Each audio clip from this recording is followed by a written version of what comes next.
Hello बच्चों, कैसे हैं? मस्त बिल्कुल। आप देख रहे हैं chemistry classes by AD sir.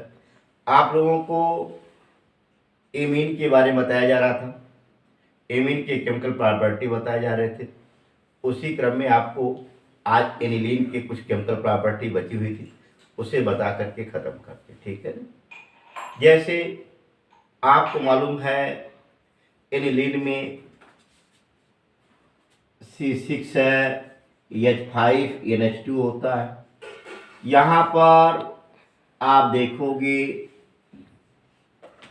ये आपका स्ट्रक्चर होता है। स्ट्रक्चर में नाइट्रोजन के पास इलेक्ट्रॉन विशेष होता है और जो इलेक्ट्रॉन पेयर होता है क्या रेजोनेंस में पार्टिसिपेट कर जाता है। आप देखोगे इसके रेजोनेंस जो बनते हैं कैसे बनते हैं, इसके बारे में भी थोड़ा सा ध्यान देना। H2 पॉजिटिव, यहाँ पर लोन पेयर, फिर इसके बाद क्या होगा, ये रेजोनेंस में पार्टिसिपेट करेगा। आप देखते जाओ, यहाँ पर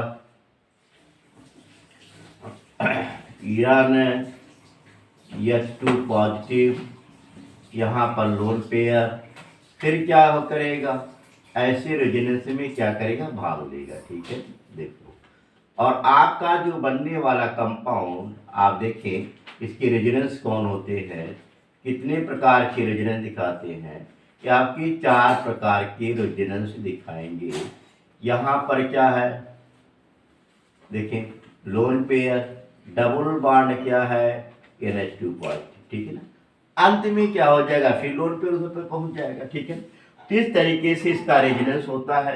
रेजोनेंस में आपको मालूम है आर्थो और पैरा। देखो ये क्या है, आर्थो पैरा आर्थो, यानी ये आपका जो होता है आर्थो पैरा दैसिस होता है। ठीक है ना, ये क्या है, आर्थो पैरा दैसिस होता है। ठीक आप यहां पर एक ही देखेंगे, और रेजोनेंस में भाग लेने के कारण इसका जो हाइड्रोजन होता है ये एलिफैटिक एमीन के अपेक्षा अधिक एसिडिक हो जाता है। एसिडिक नेचर होने के कारण इसका ऑक्सीडेशन बड़े आसानी के साथ भी हो जाता है। आया, और यहाँ पर जैसे ब्रोमिनेशन कराते हो, क्लोरीनेशन कराते हो अधिक मात्रा में, तो आर्थो और पैरा स्थिति पर क्या होंगे, देखो आर्थो पैरा आर्थो स्थिति पर ब्रोमीन और क्लोरीन आ जाते हैं। ठीक है, अधिक मात्रा में कराएंगे तो। मैंने बताया इस पे लोन पेयर पार्टिसिपेट किसमें क्या है, रेजोनेंस में। इसमें डबल बॉन्ड की प्रॉपर्टी आ गई, जिसके कारण क्या होता है, H जो होता है H एसिडिक नेचर का होता है। जो एसिडिक नेचर का होता है तो उसका ऑक्सीडेशन भी आसानी के साथ थोड़ा सा हो जाता है। अगर एक काम करते हैं, देखो भाई यहाँ पर ऑक्सीडेशन में अगर खुले में छोड़ दें तो वायु के साथ सीधे ऑक्सीडाइज हो जाता है। ठीक है ना, देखिए अगर इसे हम खुले में ही छोड़ देते हैं, है ना, तो वायु के साथ क्या करेगा, ऑक्सीडाइज हो जाएगा। ऑक्सीडाइज होकर के आपका पैरा बेंजोक्विनॉल बना लेता है। ठीक है ना, क्या बनाता है, आप देखोगे ये वायु के साथ ही ऑक्सीडाइज होगा और पैरा बेंजोक्विनॉल में क्या होता है, परिवर्तित हो जाता है। ठीक है, आया। क्यों ऐसा हुआ, रीजन क्या है? मैंने क्या बोला कि नाइट्रोजन के पास जो लोन पेयर था वह रेजोनेंस में भाग ले लिया, जिसके कारण नाइट्रोजन पर डबल बॉन्ड की प्रॉपर्टी आ गई। नाइट्रोजन पे डबल बॉन्ड की प्रॉपर्टी आने के कारण इसका जो हाइड्रोजन था उसका एसिडिक नेचर बढ़ गया, और एसिडिक नेचर अधिक हो जाने के कारण इसका ऑक्सीकरण भी आसानी के साथ हो जाता है। क्लियर हुआ? अब देखो, अगर इसी रूप में अगर मैं क्षारीय पोटेशियम पर ले लूं, ये जो बेंजीन बन जाता है, ध्यान देना। अगर मैं एक काम करता हूं, इसकी क्रिया है ना, इसका ऑक्सीकरण हम क्या करते हैं, बेसिक KMnO4 की उपस्थिति में कराते हैं। उस अवस्था में ये आपका बनने वाला जो कंपाउंड होता है वह एजोबेंजीन बन जाता है। ठीक है ना, ये ध्यान दिए रखना।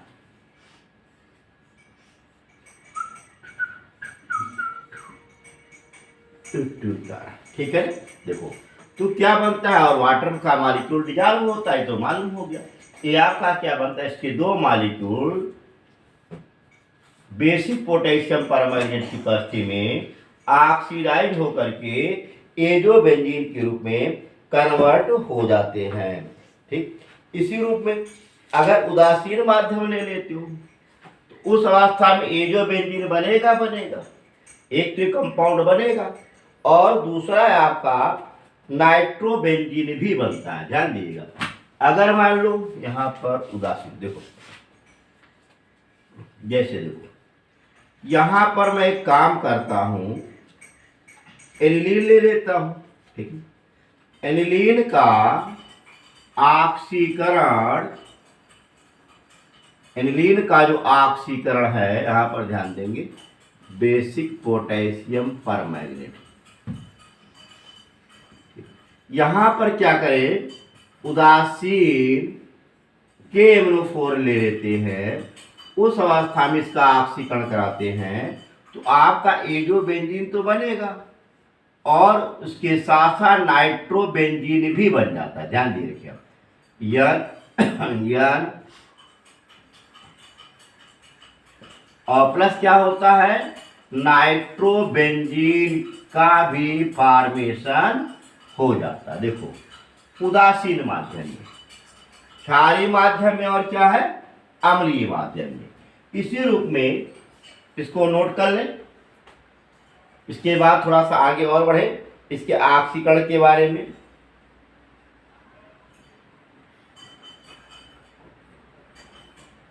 कर लिए,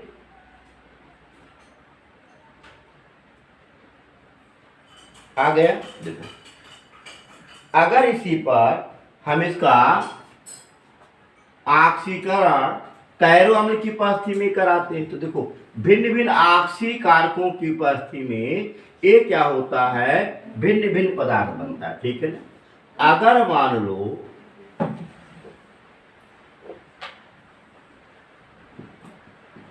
एनिलीन को कैरो अम्ल की उपस्थिति में H2SO5 की उपस्थिति में अगर हम इसका ऑक्सीकरण करा देते हैं, ठीक है ना, तो उस अवस्था में नाइट्रोसोबेंजीन और नाइट्रोबेंजीन का मिश्रण बनता है।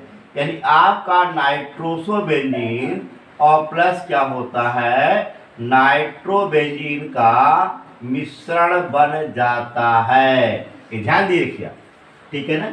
और वाटर मॉलिक्यूल डिजॉल्व होगा, इसके दो मॉलिक्यूल ऑक्सीडाइज होंगे। बात कंफर्म हुआ, क्लियर हुआ।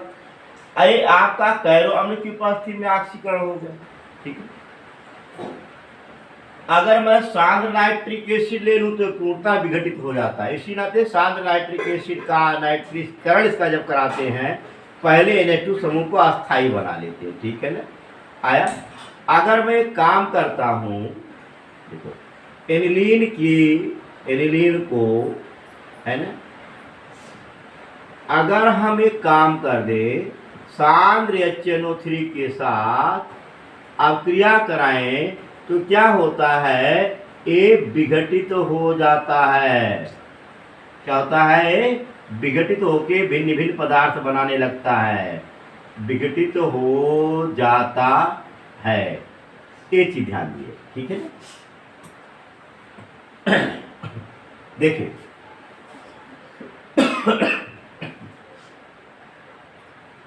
लिख चुके, मिटा दे। अब इसी रूप में आप देखेंगे कुछ और रिएक्शन के बारे में देखेंगे, जैसे एसिलीकरण, बेंजोइलीकरण वगैरह वगैरह, इसके बारे में भी थोड़ा सा ध्यान दिए रखेंगे। ठीक है, जरा देखो भाई इसी रूप में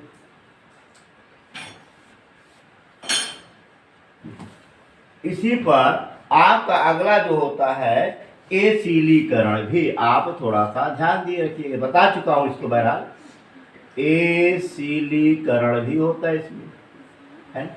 अगर एक काम करते हैं एनिलीन की क्रिया, है ना, हम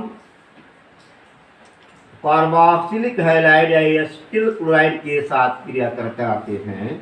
आपको एक नियम बताया था, सक्रिय हाइड्रोजन परमाणु द्वारा RCO समूह विस्थापित हो जाता है, अर्थात ये Cl तो बनेगा, ठीक है ना। प्लस क्या बनेगा यहाँ पर C6H5 NHCO3, अर्थात N फेनिल एथेनामाइड। एथेना क्या बन गया? माइड बन गया, ठीक है ना। अगर मान लो, देखिए मैकेनिक भी अगर आप देखना चाहते हैं, मैकेनिक पे ध्यान दे, बता भी चुका हूं। होता क्या है, C6H5 NH2 है ना बाबू, यहाँ पर देखो, यहाँ पर प्लस CH3CO यहाँ Cl, ठीक है ना। इसके पास लोन पेयर है, लोन पेयर किसे देगा? कार्बन को देगा। ये फौरन यहाँ आएगा लोन पेयर, और ये बैक बॉन्डिंग बना करके सीधे Cl को क्या कर देगा? बाहर कर देगा। और आप देखेंगे क्या बना, देखो यहाँ पर जो बनने वाला कंपाउंड CH3CO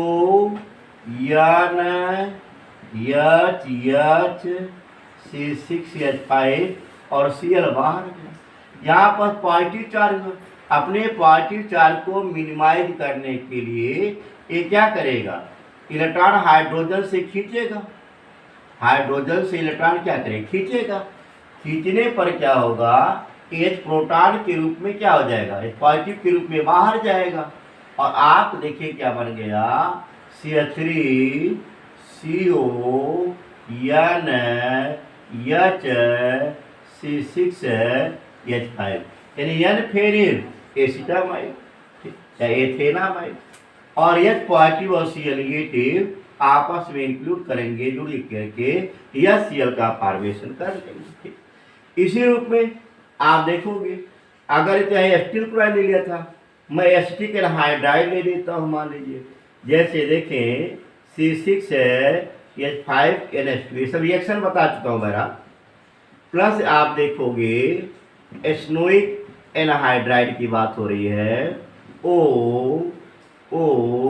यहाँ पर CH3 है, लोन पेयर है इसके पास, इलेक्ट्रॉन क्या करेगा? डोनेट इसे करेगा, फिर वही काम होगा, ये बैक बॉन्डिंग बनाएगा और ये फौरन टूट जाएगा। आपका जो कंपाउंड CH3CO नेगेटिव बन गया, और आपका क्या बना? CH3CO, यहाँ पर आप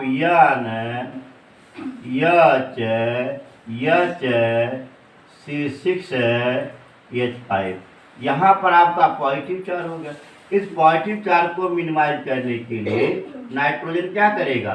इलेक्ट्रॉन खींचेगा हाइड्रोजन से, और जिसे H पॉजिटिव के रूप में बाहर जाएगा, और आपका जो बनेगा CH3CO NH6H5, और H पॉजिटिव CH3CO नेगेटिव से अब क्रिया करके और CH3COH बन जाएगा, एसिटिक एसिड बन जाएगा।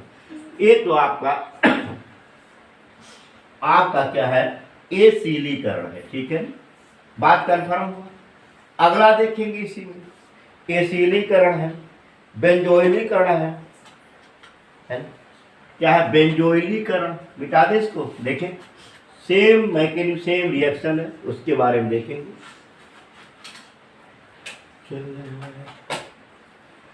बरसों घने श्याम इसी बनी, घने श्याम।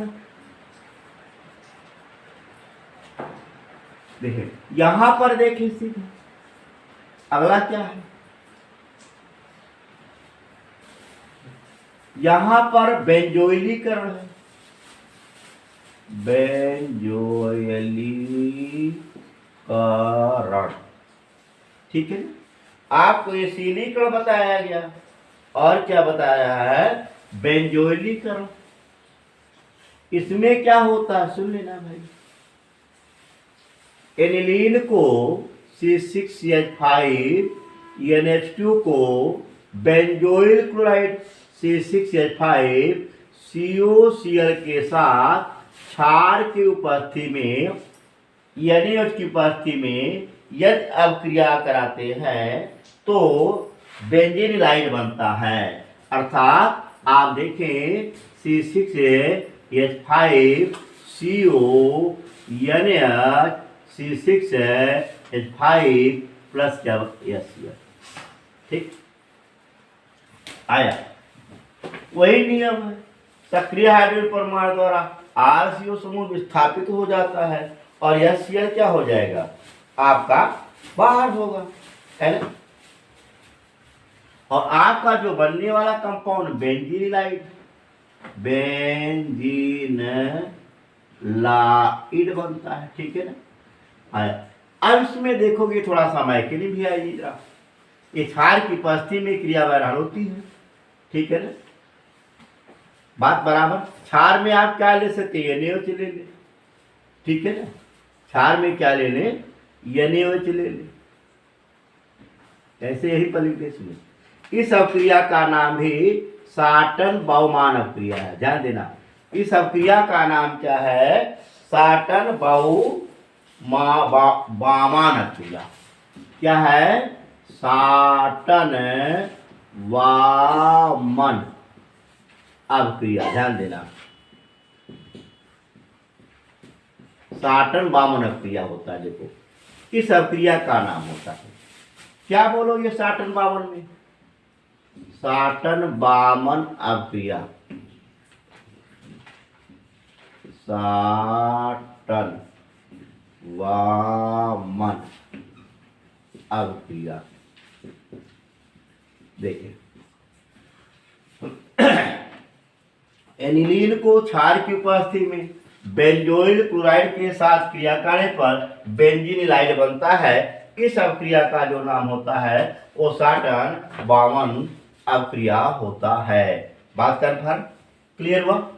अगला इसी पर आगे बढ़े, देखें क्वेश्चन पूछा भी गया है कि साटन-वामन अभिक्रिया क्या होता है, ठीक बता लोगे, कोई दिक्कत, मिटा दे इसको, नोट कर लेंगे। अगला देखेंगे, अगर एक काम करते हैं ग्रिनार्ड अभिकर्मक के साथ इसकी अभिक्रिया करा देते तो आप पढ़े भी हो कि MgBr के स्थान पे सक्रिय हाइड्रोजन परमाणु आ जाता है, नियम पढ़े हो, है ना। किसके साथ ये अभिक्रिया बेटा, ग्रिनार्ड अभिकर्मक के साथ, है अभिकर्मक के साथ। देखो एक काम करते हैं, अगर ग्रिनार्ड अभिकर्मक की क्रिया है ना, ग्रिनार्ड अभिकर्मक की क्रिया एनिलीन से कराते हैं, जैसे देखो यहाँ पर CH3MgBr है, मेथिल मैग्नीशियम ब्रोमाइड। आपने पढ़ा है सक्रिय हाइड्रोजन परमाणु MgBr के स्थान पे आ जाता है, अर्थात आपका क्या बनेगा, CH4 बनेगा और क्या बनेगा, C6H5 NaOH और MgBr। ए रिएक्शन आप बहरहाल पढ़ भी चुके हो, ठीक। अगला इसी पर ध्यान देंगे, ये अभिक्रिया तो आप लोग बहरहाल पढ़ चुकी है, ठीक है। अगला इसी में कुछ बेंजीन के नाभिक की अभिक्रिया देखोगे, ठीक है, नाभिक के कारण क्रिया। एनिलीन में अगर एनिलीन का ब्रोमीनीकरण अधिकता में या क्लोरीनीकरण करा दिया जाए, ब्रोमीन जल के साथ अभिक्रिया करा दिया जाता है, उस अवस्था में 2,4,6 ट्राइब्रोमो एनिलीन बनता है, ठीक है ना। देखो यहाँ पर आपका NH2 है, यहाँ आपका Br है, यहाँ पर Br है, यहाँ पर Br है और HBr आपका बाहर जाता है, ठीक है ना। आया, ये आपका क्या है, ब्रोमीनीकरण अभिक्रिया होती है। अगर एक काम करते हैं, बताया क्या गया, यदि एनिलीन की अधिक क्रियाशील, हाँ ऐसा करेंगे, यदि एनिलीन की ब्रोमीन जल के साथ अभिक्रिया कराते हैं या क्लोरीन जल के साथ अपक्रिया कराते हैं, उस अवस्था में ब्रोमीन क्लोरीन 2, 4, 6 स्थिति पे आ जाएगा। इसके स्थान पे क्लोरीन जल भी लगा सकते थे, यहाँ Cl आ जाएगा, ध्यान दे रहे। लेकिन चूंकि ब्रोमीन जल है तो उस अवस्था में आप बोलोगे एनिलीन अधिक क्रियाशील होने के कारण ब्रोमीन जल के साथ एक अपक्रिया करके 2, 4, 6 ट्राइब्रोमो एनिलीन बना लेता है। ठीक आया एकदम। अगर एक काम करना है, एक मोनो प्रतिस्थापी बनाना हो तो क्या करेंगे? उस अवस्था में एनिलीन की क्रियाशीलता मैंने शुरू में बताया हूं बहुत अधिक हो जाता है, एसिडिक नेचर आ जाता है। इस नाते से अगर इसको ब्रोमीन के साथ आर्थो या पैरा स्थिति पे ब्रोमीन आना है तो पहले NH2 समूह को अस्थाई बना लेते हैं। कैसे अस्थाई बनाएंगे आप देखो, पहले इसकी क्रिया CH3COCl से करा देंगे, ठीक है। सक्रिय हाइड्रोजन परमाणु द्वारा RCO समूह विस्थापित हो जाएगा। आपका जो बनेगा NaCl बनेगा, NaCl बनेगा। देखो यहां पर क्या है, NH बन गया, CO और क्या हो गया, CH3 हो गया। देखो ध्यान देना, ये आप क्या किए, इसे अस्थाई कर दिए। अब अस्थाई करने के बाद अब इसकी क्रिया हम ब्रोमीन से कराएं। ठीक, देखो अगर हम इसकी क्रिया ब्रोमीन से करा देते हैं, अब ब्रोमीन से कराएंगे तो ब्रोमीन आर्थो पैरा स्थित पे आएगा, अर्थात आर्थो पैरा ब्रोमो एसिटिनिलाइड बनेगा, ठीक है ना। यहां पर आप देखोगे यहां NaCO CH3, यहां पर भी R, अगला यहां पर देखेंगे ये आर्थो कंडीशन पे आया, दूसरा कहां बनेगा, पैरा कंडीशन पे आएगा, NaCO CH3 एसिटिनिलाइड और Br, ortho bromo acetanilide, para bromo acetanilide. अब इसका अगर एक काम करते हैं, हम जल अपघटन करा दें। क्या करा दें? जल अपघटन करा दें, ठीक। कंफर्म हुआ? अगर इसका हम जल अपघटन कराएंगे, देखो यहां पर क्या बने, ऐसे होगा, देखो OH ऐसे टूट जाएगा, अर्थात एसिटिक एसिड बनेगा। क्या बनेगा? एसिटिक एसिड बन जाएगा और आर्थो ब्रोमो एनिलीन तथा पैरा ब्रोमो एनिलीन बनेगा। NH2 यहां पर Br हो जाएगा, यहां पर भी होगा आर्थो ब्रोमो एनिलीन या पैरा ब्रोमो एनिलीन बनाना है तो पहले से क्या करेंगे, अस्थाई करके ही अपक्रिया कराएंगे। सुनो, चाहे नाइट्रेशन कराना हो, चाहे सल्फोनेशन डायरेक्ट कराना हो, एमीन समूह को क्या कर लेना, अस्थाई करके तब आप क्रिया कराते हो।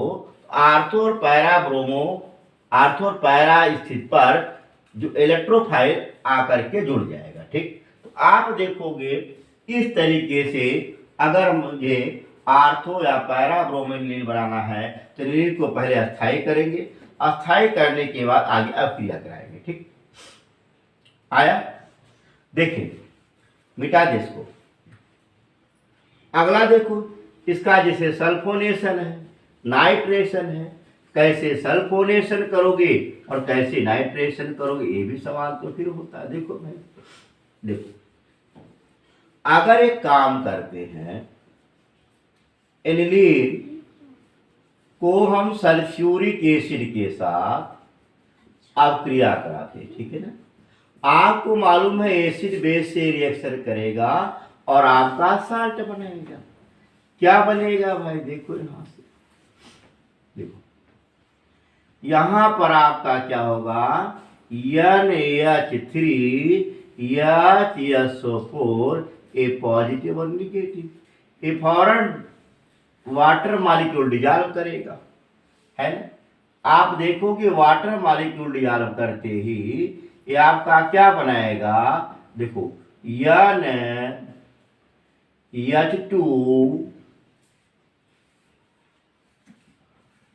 NH और क्या बनेगा, HSO4 बनेगा, HSO3 बनेगा, देखो ठीक आया। इतना तो आपको बहरहाल समझ में आया हो। अब ये फौरन क्या करेगा, पुनर्विन्यास कर लेगा,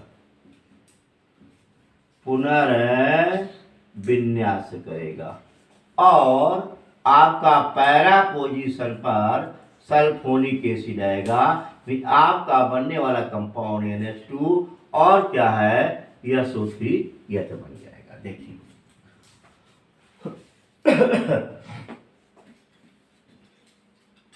आया। अब एक चीज देखेंगे, ये ज्यूटर आयन भी बनाता है। क्या बनाता है, ज्यूटर आयन बनाता है। यानी ये आपका बनने वाला जो कंपाउंड होता है ऐसा, ये ज्यूटर आयन NH3 पॉजिटिव और SO3 निगेटिव, ठीक है ना।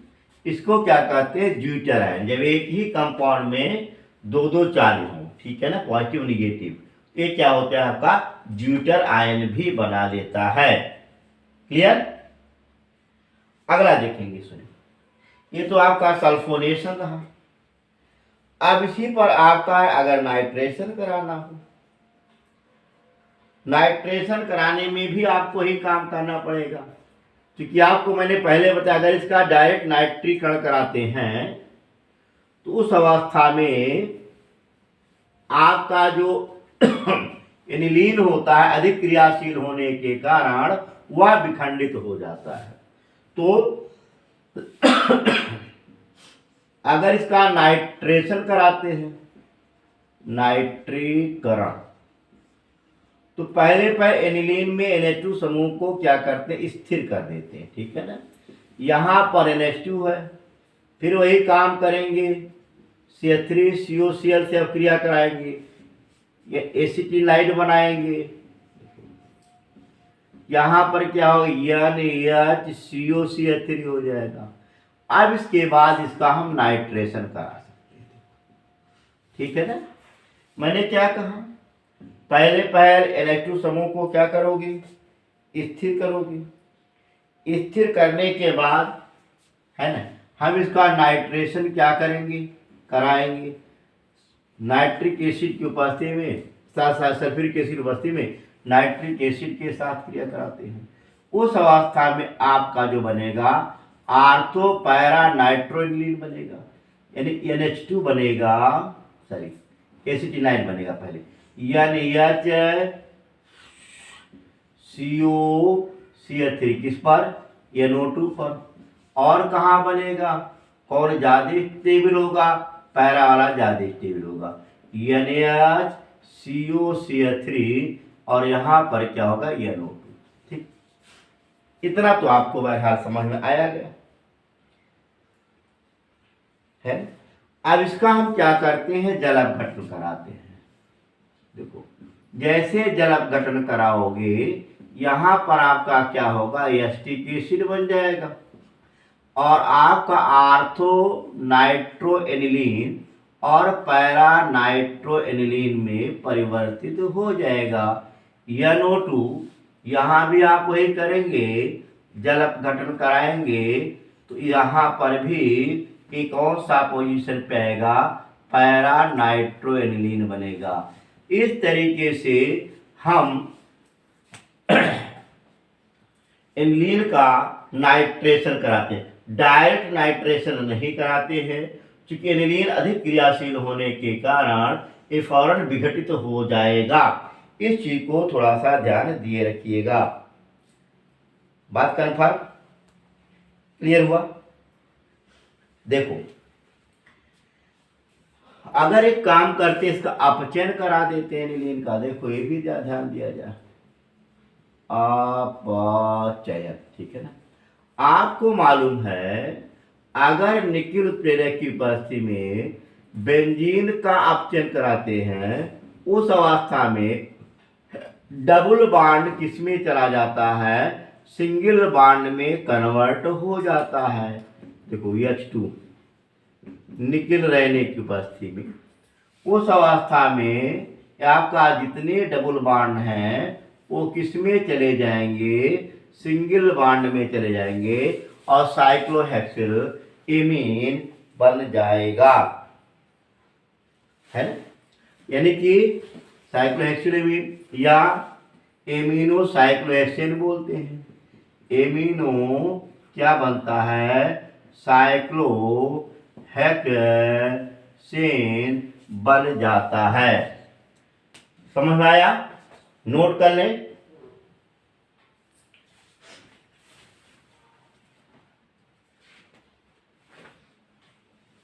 नोट कर लेंगे। क्लियर हुआ? अब देखो भाई, एनिलीन की परीक्षण भी आता है तो एनिलीन की परीक्षण आप पढ़ चुके हो। कार्बेलेविन अफ्रीका यानी एल्कोहलिक पोटेशियम हाइड्रोक्साइड की उपस्थिति में यदि एनिलीन की क्रिया क्लोरोफॉर्म से कराते हैं तो आइसोसाइनाइड नामक दुर्गंधित पदार्थ बनता है। फेनिल आइसोसाइनाइड नामक एक रिएक्शन पढ़े हो। दूसरा, एनिलीन की पहचान में ब्रोमीन जल के साथ पढ़े हो। एनिलीन की ब्रोमीन जल के साथ अभिक्रिया करने पर 2,4,6 ट्राइब्रोमेनिलीन नामक पीले रंग का पदार्थ बनता है। पीला और 6 प्राप्त होता है। यह आपके एनिलीन की 2 परीक्षा है जो जनरली आप लोग पढ़ चुके हो। क्लियर हुआ?